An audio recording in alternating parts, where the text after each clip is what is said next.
A prince once married a warrior queen who had just conquered an entire hostile army by herself, and the single rule she gave him before riding off to conquer another was this: never open the locked door in the deepest room of the house. He opened it. Chained inside, starving, was a creature who could not die by any ordinary means. This is grim and true.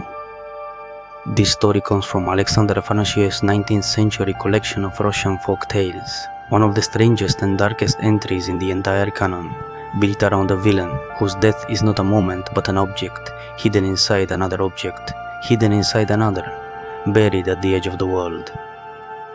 Ivan Tsarevich set out from home after his 3 sisters were each carried off by suitors who arrived as birds and only later revealed themselves as men, a falcon, an eagle, and a raven, each ruling their own distant kingdom. Continuing his journey, Ivan came upon a battlefield littered with the dead of an entire army, and at its center a tent belonging to Marya Morevna, a warrior princess who had defeated that army entirely on her own. They fell in love and married almost at once. When war called Marya Morevna away again, she left Ivan in charge of her household and gave him the keys to every room, with one single condition. He could go anywhere in the house he wished. He simply could not open the door to the deepest cellar. Ivan held out for a long time. Then, alone in an empty house, his curiosity broke him. He opened the door. Inside, chained to the wall by 12 heavy chains, was an old, withered man, weak and watchful. He begged Ivan for a single dipper of water, just one, to ease his suffering before he died. Ivan, moved to pity, gave it to him. The old man asked for a second dipper. His voice was already stronger. Ivan gave him that too. He asked for a third. This time his voice came out like thunder, and the chains meant to hold him snapped instantly, all 12 at once. This was Koschei the Deathless, and he could not be killed by blade, by poison, or by any weapon made by human hands, which is exactly why Marya Morevna had kept him chained instead of executed. Freed, Koschei tore straight through the ceiling and out into the sky, and by the time Marya Morevna's own army caught up to him, he had already stolen her away. Ivan pursued them on his own horse. He rescued Marya Morevna once. Koschei's own horse, faster than any living creature, caught them within the hour, and Koschei let Ivan go, warning him not to return. Ivan tried again. He was forgiven again. On the third attempt, Koschei showed no mercy at all.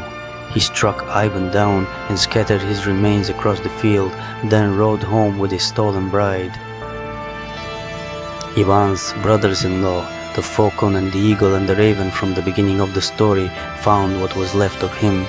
One retrieved water that closes wounds, another retrieved water that returns the dead to breath. Together, piece by piece, they put their brother back together and brought him back to life. Ivan understood, at last, that pursuing Koschei on an ordinary horse would only get him killed again. An old woman deep in the forest, tending a herd of magical mares, agreed to lend him a horse fast enough to outrun Koschei's own, on the condition that he serve her faithfully first. Riding the faster horse, Ivan finally struck Koschei down in open combat, but striking him down was not the same as killing him. Koschei's death was never in his body at all.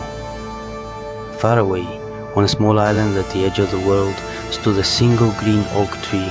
Buried beneath its roots was an iron chest. Inside the chest was a hare. Inside the hare was a duck. Inside the duck was a single egg. And inside that egg, small enough to hold in one closed hand, was a needle. That needle was the whole of Koschei's death, and as long as it stayed whole, so did he, no matter how many times a sword found his chest. Ivan reached the island with help he had earned earlier in his journey, animals he had chosen to spare rather than kill when he had the chance. A bear tore open the chest. An eagle above him struck down the fleeing hare. A pike surfacing from a nearby lake caught the duck as it tried to escape across the water. Ivan broke the egg in his hands. He held the needle between his fingers. Koschei the Deathless, watching from a distance, felt every piece of that ending land in his own body at once, and then he simply stopped existing. This story has survived for centuries, in part because its central image is so strange it refuses to be forgotten, a villain whose entire life is stored inside a nested sequence of ordinary objects guarded by nothing more than distance and difficulty. Modern retellings tend to simplify Koschei into a generic dark wizard and drop the needle in X structure entirely, along with Ivan's actual death and reassembly, which is one of the more graphic moments in the whole of Russian folklore. The original is not really a story about a hero defeating a monster through strength. It is a story about patience, about which mercies are worth extending, and about the cost of curiosity in a house with exactly one locked door. This is Grimm and True. If you want more of the real stories, subscribe. Next week, Morozko, the Russian tale about a girl left alone in a freezing forest as a test, and the reward that follows for surviving it. Until then, stay in the dark.